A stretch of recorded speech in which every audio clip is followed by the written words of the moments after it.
ব্যক্তির ধন সম্পদ থাকলেই হয় না, সেই ব্যক্তির শারীরিক, মানসিক এবং নানা ধরনের সমস্যা থাকতে পারে। সেই অভাবটাকে দারিদ্রতা বলে। আর্থিক সমস্যার কারণে অনেকে পুষ্টিসম্মত খাবার খেতে পারে না, আবার অনেকে চিকিৎসাও করতে পারে না। তাই আমি দারিদ্রতা বলতে বুঝি আর্থিক সমস্যা।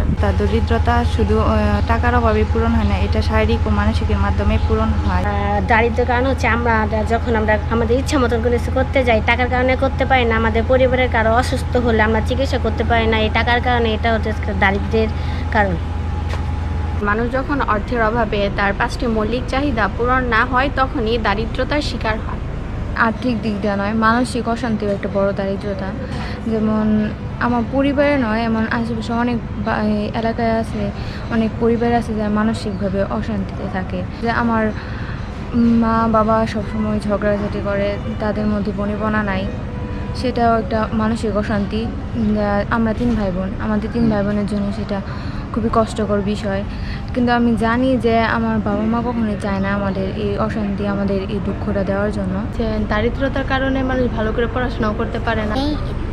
যাদের টাকা পয়সা নেই তারাই গরিব, এগুলোকে বলে দায়িত্ব। আমি আমার ইচ্ছা মতো আমি কোনো কাজ করতে পারি না, স্বাধীনতা আর কি চলাফেরা করতে পারি না, আমার মনের ভাবটা আমি প্রকাশ করতে পারি না। এরকম ধারা মানসিক দারিদ্রতা বোঝায়।